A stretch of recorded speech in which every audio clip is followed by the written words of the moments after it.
मी थोरल्या दिराच्या बाळाला दूध पाजायचे तेव्हा ते नेमके माझ्या शेजारी येऊन उभे राहायचे. मला फार लाज वाटायची, पण मी त्यांना काही बोलत नव्हते, कारण ते मला दररोज 1000 रुपये द्यायचे आणि मला माझं नुकसान करून घ्यायचं नव्हतं. पण एकदा रात्री त्यांच्या मुलाला ताप आला, तर त्यांनी मला त्या बाळाला औषध द्यायला सांगितलं आणि हेही सांगितलं की आजची रात्र मी त्यांच्या बाळाजवळ त्यांच्या खोलीत झोपावं. मी ते मान्य केलं, पण नंतर मला धक्काच बसला, कारण ते माझ्याजवळ आले आणि म्हणाले की मला पण दूध प्यायचं आहे. हे ऐकताच मला पण कसं तरी व्हायला लागलं. माझे थोरले दीर तर माझ्या नवऱ्यापेक्षा चांगलेच बलवान होते, त्यामुळे त्यांना बघितल्यावर माझ्यावर ताबा राहिला नाही. आणि मग मी त्या रात्री त्यांनी मुलासोबत माझ्या नवऱ्याला खूप कमी पगार होता आणि त्यामुळे आमचं कसंबसं भागायचं. त्यात माझा काही महिन्यांचा लहान मुलगा होता. त्याला सोडून मी कुठे बाहेर कामाला जाऊ शकत नव्हते. एकदा माझ्या थोरल्या दिराने मला असं काही सांगितलं की मी विचारात पडले. मला वाटलं की माझा नवरा या गोष्टीला विरोध करेल आणि तो मला परवानगी देणार नाही, कारण ते कामच तसं होतं. माझे दीर मला म्हणाले की तुझ्या ओळखीची कुणी बाई आहे का बघ, माझ्या बाळाची आई बनण्यासाठी, त्याला सांभाळण्यासाठी. त्यांचं ते बोलणं ऐकून मी शांत बसले. ते म्हणाले की माझ्याकडे भरपूर पैसे आहेत आणि मी माझ्या मुलासाठी काहीही करायला तयार आहे. मी त्या बाईला चांगला पगार देईन. मी त्यांना म्हणाले की मला यातलं काहीच माहिती नाही, तरी पण कुणी भेटलं तर मी तुम्हाला नक्की कळवेन. त्यानंतर मी विचार करू लागले की माझ्या दिराकडे एवढा पैसा आहे आणि माझ्या नवऱ्याकडे मात्र काहीच नव्हतं. माझी जाऊ पण छान सुंदर होती, तिला घरातलं काहीच काम करायची गरज नव्हती. मग मी ही गोष्ट माझ्या शेजारच्या बाईला जाऊन सांगितली. तेव्हा ती म्हणाली, तुझ्या दिराला बाहेरची बाई लावायची काय गरज आहे? तूच त्याच्या मुलाला सांभाळायचं काम केलंस तर तुला चांगला पगार पण मिळेल आणि तुझ्या घरातली गोष्ट आहे, त्यामुळे बाहेर कुणाला समजायचं पण नाही. मी तिला म्हणाले, अगं पण तो तर माझा दीर आहे, हे सगळं कसं वाटेल? त्यावर ती म्हणाली, अगं नातेवाईकच तर एकमेकांच्या कामी येणार ना, त्यांचं पण काम होईल आणि तुझं पण. मी मनातल्या मनात विचार केला की माझ्या नवऱ्याला हे समजलं तर तो काय म्हणेल. मी तिच्या घरून परत माझ्या घरी आले. माझ्या दिराने परदेशात नोकरी करून भरपूर पैसा कमवला होता आणि तिथून आल्यावर त्यांनी इथे बिझनेस सुरू केला होता. माझा नवरा मात्र रिकामटेकडा होता. माझ्या सासूच्या मृत्यूनंतर माझा नवरा नशेत पूर्णपणे वाहून गेला होता. मी त्यांना बऱ्याच वेळा समजावायचा प्रयत्न केला, पण त्यांनी माझं ऐकलं नाही. आता माझ्या मनात आलं की जाऊन दिराला सांगावं की तुमच्या मुलाचा सांभाळ मी करेन, त्यामुळे मला थोडेफार पैसे पण मिळतील. मला माझ्या मुलासाठी हे काम करणं भाग होतं. शेवटी दुसऱ्याचं बाळ सांभाळणं आणि आपल्या स्वतःच्या बाळाला सांभाळणं यात फरक असतोच. मी पण माझ्या मुलासाठी हे काम करायला तयार झाले होते. मला माझ्या शेजारणीचं बोलणं पटलं होतं. मला आधी माझ्या दिराशी बोलायला पाहिजे. जर त्यांनी मला ठेवून घेतलं तर मग मी पगारविषयी बोलून घेईल. जर कमी पगार असेल तर मग मी नाही करणार, कारण माझा मुलगा पण लहान होता आणि कमी पगारात मला काम करायला परवडणार नव्हतं. मी हा विचार करत होते, तेवढ्यात माझा नवरा घरी आला. त्यांचा मूड थोडा चांगला होता, म्हणून मी त्यांच्याशी बोलायचं ठरवलं. मी त्यांना पाण्याचा ग्लास दिला. त्यावर ते म्हणाले, आज काय विशेष आहे का? याआधी तर तुम्हाला कधी पाणी विचारलं नाहीस आणि आज अचानक? मी म्हणाले, काही नाही. मी काय म्हणत होते, जर थोरल्या दिरांकडे काम केलं तर चालेल का? हे ऐकून ते माझ्याकडे डोळे मोठे करून बघायला लागले. त्यामुळे मी पुढे काही बोलू शकले नाही. मला भीती वाटू लागली. तरी पण मी म्हणाले, ते थोरले दीर म्हणत होते की त्यांच्या मुलाला सांभाळायला एक बाई पाहिजे आहे, म्हणून मी विचार केला मीच जर ते काम केलं तर बरं होईल. हे ऐकताच ते म्हणाले की काही गरज नाही माझ्या भावाच्या घरी जाऊन काम करायची. मी म्हणाले, पण तुम्ही तर काहीच कमवत नाही. माझ्या मुलांचं काय होणार? जर त्यांनी मला चांगला पगार दिला तर ठीक, नाही तर मी नकार देईन. मी माझ्या नवऱ्याला वारंवार विनंती करत राहिले, पण ते काही ऐकत नव्हते. मग मी शेवटी त्यांना सांगितलं की तुम्ही मला रोजचे 200-300 रुपये द्या, मी कुठे कामाला जाणार नाही. आणि जर जमत नसेल तर मग घरात येऊ नका, बाहेरच कुठेतरी राहा. त्यावर तो रागात म्हणाला, हे काय बोलतेस तू? मी म्हणाले, बरोबर बोलत आहे मी. माझ्या मुलाची आणि माझी अवस्था बघा कशी झाली आहे ती. मग माझा नवरा म्हणाला, ठीक आहे, तुला काय करायचं ते कर, पण पगार कमी असेल तर काम करायची गरज नाही. दुसऱ्या दिवशी मी घरातली कामं आवरली आणि माझ्या दिराच्या घरी गेले. त्यांचा बंगला आमच्या घरापासून थोडा लांब होता. मी तिथे पोहोचले. मी त्यांच्या घरी जास्त आत येत नव्हते. काही आवश्यक काम असेल तरच येत होते. मी बघितलं तर माझी थोरली जाऊ फोनवर बोलत होती आणि बाजूलाच तिचं बाळ रडत होतं. तेवढ्यात माझा थोरला दीर तिथे आला आणि मला बघून म्हणाला, कविता, तू इथे? मी म्हणाले, हो, मला तुमच्याशी थोडं बोलायचं होतं. मग मला त्यांनी त्यांच्या खोलीत नेलं. त्यांची खोली प्रशस्त होती. ते म्हणाले, हां बोल. मी म्हणाले, तुम्ही मला त्या दिवशी सांगितलं होतं ना की तुमच्या बाळाला सांभाळायला तुम्हाला बाई पाहिजे. ते म्हणाले, हो हो, कुठे आहे बाई? मी म्हणाले, ती बाई मीच आहे. हे ऐकून ते माझ्याकडे विचित्र नजरेने बघू लागले. मी त्यांना म्हणाले, तुम्हाला तुमच्या बाळाला सांभाळायला एक बाई पाहिजे आणि मला काही पैशांची गरज आहे. जर तुमच्या मुलाला सांभाळून माझ्या गरजा पूर्ण होत असतील तर चांगलंच आहे. मी तुमच्या बाळाची काळजी अगदी माझ्या मुलासारखी घेईन. माझं बोलणं ऐकून ते थोडा वेळ विचारात पडले आणि म्हणाले, ठीक आहे. मग मी विचारलं की मला पगार किती मिळेल. त्यावर ते म्हणाले, मी तुला दररोज 1000 रुपये देईन. हे ऐकताच माझं तोंड उघडं ते उघडंच राहिलं, कारण एवढे पैसे मला फार जास्त वाटत होते. मग त्यांनी मला आजपासूनच मुलांना सांभाळायला यायला सांगितलं. मी आनंदाने घरी आले. घरी आल्यावर मी ही आनंदाची बातमी माझ्या नवऱ्याला सांगितली. त्यावर तो आनंदाने म्हणाला, एक माझा भाऊ आहे की एवढा श्रीमंत आहे आणि मी हा असा. मी म्हणाले, काळजी करू नका, आता सगळं नीट होईल. मी माझी कामं पटापटा करू लागले, कारण मला घरची सगळी कामं आवरून संध्याकाळी दिराच्या घरी मुलांना सांभाळायला जायचं होतं. घरातली कामं आवरून झाल्यावर मी दिराच्या घरी निघाले. मी माझ्या मुलाला सोबत घेतलं आणि त्यांच्या घरी पोहोचताच थोरल्या जाऊबाईने मला बघितलं आणि म्हणाले, माझ्या नवऱ्याला काय झाले काय माहीत, बाळाला सांभाळायला कुणाला पण घरी बोलवतो. तिचं ते बोलणं ऐकून मला वाईट वाटलं, पण मी काही न बोलता पुढे जाणार. तेवढ्यात माझा दीर तिथे आला आणि त्यांनी मला त्यांच्यासोबत त्यांच्या खोलीत घेऊन गेले. खोलीत गेल्यावर ते मला म्हणाले, हे बघ, माझ्या मुलाची तब्येत खूप खराब आहे. माझी बायको माझ्या मुलाकडे अजिबात लक्ष देत नाही. तू माझ्या मुलाची नीट काळजी घे. मी तुझ्यावर विश्वास ठेवतो, पण तू तुझ्या मुलाच्या नादात माझ्या मुलाकडे दुर्लक्ष करू नकोस.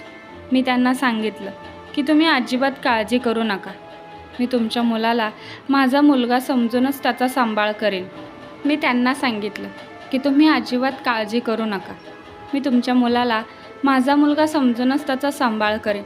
असं म्हणून मी एका कामवालीसोबत दुसऱ्या खोलीत गेले.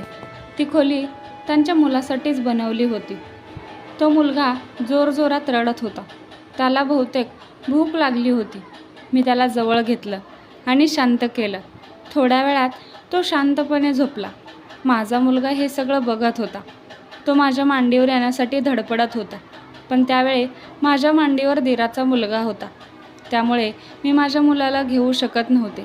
काही वेळाने दिराचा मुलगा झोपला आणि मग माझा मुलगा माझ्या जवळ यायचा प्रयत्न करत होता, पण मी त्याला लांब करत होते आणि त्याला तिथलीच काही खेळणी खेळायला दिली. मी दिराच्या मुलाला बाजूला बेडवर झोपवलं. खोलीत AC चालू होता आणि माझ्या मुलाला पण झोप आली होती, म्हणून त्याला झोपवायला जागा बघत होते. पण तिथे तर दिराचा मुलगा झोपला होता. मग मी माझ्या मुलाला खाली जमिनीवरच झोपवलं आणि मी त्याच्या शेजारी बसले. थोड्या वेळाने त्या खोलीत एक कामवाली आली आणि तिने मला एक दुधाचा ग्लास दिला. मी तिच्याकडे आश्चर्याने बघितलं. तेव्हा तिने सांगितलं की हे मालकांनी तुला द्यायला सांगितले आणि थोड्या वेळाने फळं पण आणून देते, ते पण तुला सगळेच खावे लागतील. हे ऐकून मला अजून आश्चर्य वाटलं. मी तिला म्हणाले, पण मी ते सगळं कसं खाणार? त्यावर ती कामवाली म्हणाली, मालकांचा हुकूम आहे की तुम्ही भरपूर खाल्लं तरच त्यांच्या मुलांची तब्येत चांगली होईल. हे ऐकल्यावर मग मी तो दुधाचा ग्लास प्यायले. कितीतरी दिवसांनी मला असं ग्लास भरून दूध प्यायला मिळालं होतं. नाहीतर आमच्या घरात चहात थोडंसं दूध घालतो, तेवढंच माझ्या नशिबी असायचं. माझं मलाच आश्चर्य वाटत होतं की मी एक वेळच्या अन्नाला तरसायची आणि आज माझ्यासमोर सगळे पदार्थ खाण्यासाठी होते. दिराच्या मुलामुळेच आज 4-5 दिवसातच माझी तब्येत अगदी छान झाली होती. एवढ्या दिवसात मला एक गोष्ट जाणवली होती, ती म्हणजे मी जेव्हा कधी बाळाला घेऊन त्यांच्या खोलीत जायचे तेव्हा लगेच माझे थोरले दीर माझ्या मागे मागे काही ना काही बहाण्याने यायचे. ते माझ्याकडे विचित्र नजरेने बघायचे. त्यामुळे मलासुद्धा थोडं वेगळं वाटायचं. ते मला माझ्या मुलाबद्दल विचारायचे. मला त्यांचं असं अचानक त्या खोलीत येणं अजिबात आवडत नव्हतं. हे असंच अजून काही दिवस चालू राहिलं. मग मी एक दिवशी त्यांना म्हणाले, असं सारखं सारखं खोलीत कशाला येता? मला आवडत नाही. त्यावर ते म्हणाले, हे बघ, मी तुला खाण्यापिण्यासाठी एवढे चांगले चांगले देत आहे, ते यासाठी की माझा मुलगा छान आणि गुटगुटीत व्हावा म्हणून. मला असं वाटतं की तू माझ्या मुलापेक्षा तुझ्या मुलावर जास्त प्रेम करतेस आणि त्यालाच जास्त वेळ देतेस. मी एवढा जो पैसा खर्च करत आहे तो माझ्या मुलासाठी करतो. हे ऐकल्यावर माझं डोकं सरकलं. तो स्वतःला काय समजतो? तो मला काय बेमान समजतो की काय? त्याला असं वाटलंच कसं की त्याच्या मुलाला वेळ न देता मी माझ्या मुलाला घेत असेन का? त्याच्या मुलाला उपाशी ठेवून मी माझ्या मुलाला खायला घालत असेन? मी म्हणाले, हे बघा, मी गरीब असेल पण बेईमान नाही. मला खाल्लेल्या मिठाला जगता येतं. जर तुम्हाला अशी शंका वाटत असेल तर तुम्ही दुसरी बाई बघा. असं बोलून मी माझ्या बाळाला उचलून कडेवर घेतलं आणि तिथून जायला निघाले. ते मला मागून हाका मारत राहिले, पण मी काही ऐकलं नाही आणि थेट माझ्या घरी आले. एवढं सगळं ऐकून मी तिथे थांबू तरी कशी? मी माझ्या मुलाचा वेळ त्यांच्या मुलाला देत होते. मी त्यांच्या मुलाची अगदी व्यवस्थित काळजी घेत होते. त्या रात्री माझ्यावर अजून एक संकट आलं. माझा नवरा उशीर झाला तरी अजून घरी आलाच नव्हता. रात्री उशिरा मला कुणाचा तरी फोन आला आणि मला समजलं की माझ्या नवऱ्याला हार्ट अटॅक आला होता. मी दवाखान्यात गेले, पण माझा नवरा आता या जगात नव्हता. हे ऐकताच मला चक्कर आली आणि मी खाली पडले. मी माझ्या नवऱ्याकडे तर कधी माझ्या बाळाकडे बघत होते आणि रडत होते. मला काय करावं काहीच कळत नव्हतं. आमच्या घराच्या बाहेर लोकांची गर्दी जमली होती. मग सकाळीच माझ्या नवरा अंत्यविधी झाला. ती रात्र रडत रडतच काढली. माझ्या लहान मुलाला तर हे देखील माहीत नव्हतं की त्याच्या वडिलांचा मृत्यू झाला आहे. मला सगळेच जण म्हणू लागले की तू तरुण आहेस, मुलगा लहान आहे, तू पुढचं आयुष्य कसं काढणार? तुझा नवरा तर तुला भर जवानीत सोडून गेला. मला त्या सगळ्यांचं बोलणं ऐकून वाईट वाटत होतं. दुसऱ्या दिवशी सकाळी माझ्या दारात एक आलिशान गाडी येऊन थांबली. बाहेर अंगणात लहान मुलं खेळत होती. ती सगळी त्या मोठ्या गाडीच्या मागे मागे पळत आली. तेवढ्यात माझा दरवाजा उघडला आणि माझे थोरले दीर घरात आले. त्यांना बहुतेक भावाच्या निधनाची बातमी समजली होती, त्यामुळे ते माझ्याजवळ आले. मी जोरजोरात रडू लागले. तेव्हा ते मला धीर देत म्हणाले, रडू नकोस, काळजी करू नकोस. मी तुला हेच सांगायला आलो होतो की माझ्या मुलाची तब्येत खूप खराब झाली आहे. तो कामवालीजवळसुद्धा राहत नाही, सारखा रडत असतो. त्याला तुझ्या मांडीची सवय झाली आहे. मला हेच सांगायचं होतं की तू परत कामावर ये. मला माझ्या कृत्याचा पश्चाताप होतोय. थोडं मलाच्या बाबतीत मी जास्तच काळजीत असतो. त्याची सख्खी आई त्याची नाही झाली, त्यामुळे दुसऱ्यावर तरी कसा विश्वास ठेवणार. मी विचार करू लागले की त्यांचं बोलणं पण त्यांच्या जागेवर बरोबर होतं. त्यांनी माझ्या हातात थोडे पैसे ठेवले आणि ते तिथून निघून गेले. माझा नवरा तर आता ह्या जगात नव्हता, पण घरातलं सामान राशन संपत आलेलं होतं. मला त्या कामवालीचा बऱ्याच वेळा फोन येऊन गेला की मालकाचा मुलगा फार आजारी आहे, फक्त तुझ्याच मांडीवर तो शांतपणे झोपतो. मला माझ्या मुलाची पण काळजी होती. शेवटी मी पण एक आई होते, माझ्या मांडीवर पण एक बाळ होतं, त्यामुळे मी दुसऱ्याच्या बाळाची परिस्थिती समजू शकते. त्याच दिवशी मी माझ्या थोरल्या दिराला फोन केला आणि त्यांनी मला लगेच आणायला गाडी पाठवली. त्या गाडीत बसून मी त्यांच्या बंगल्यावर पोहोचले. माझी अवस्था खूपच बिकट होती, तरी पण मी त्या बाळाला उचलून घेतलं. ते शांत झालं. त्याला जणू माझी सवय झाली होती. तो प्रत्येक वेळी माझ्याजवळ राहू लागला. हे बघून माझ्या दिराला पण बरं वाटलं आणि ते म्हणाले, तुला जर काही अडचण नसेल तर तू इथेच राहा. मी तुझ्यासाठी एक खोली मोकळी करून घेतो. तुझं आता या जगात कोणीच नाही, त्यामुळे एकटी राहण्यापेक्षा तू इथे राहिलीस तर बरं होईल. त्यांचं ते बोलणं ऐकून मला वाईट वाटलं नाही. आता ते माझ्या मुलासोबत पण चांगले प्रेमाने वागत होते. जी वस्तू त्यांच्या मुलासाठी आणायचे तीच माझ्या मुलासाठी पण घेऊन यायची. पण माझ्या जाऊबाईंचा काही पत्ता नव्हता. ती कधी यायची कधी जायची काहीच समजत नव्हतं. दिराला पण तिचं काही कळत नव्हतं. ती कायम शॉपिंग आणि पार्टी करत असायची. ती कित्येकदा तिच्या मित्रमैत्रिणींना भेटायला म्हणून विदेशात पण एकटीच जाऊन आली होती. तिला तर तिचा मुलगा आजारी असल्याचं कसलंच टेन्शन नव्हतं. मी माझ्या नवऱ्याच्या आठवणीत उदास राहायचे. माझा मुलगा पण त्यांच्या वडिलांची आठवण काढून रडायचा. एकदा दिराच्या मुलाची तब्येत ठीक नव्हती. मी माझ्या रूमवर चालले होते, तेवढ्यात माझे दीर म्हणाले, आज तू इथेच थांब, माझ्या मुलाच्या खोलीत झोपलीस तरी चालेल.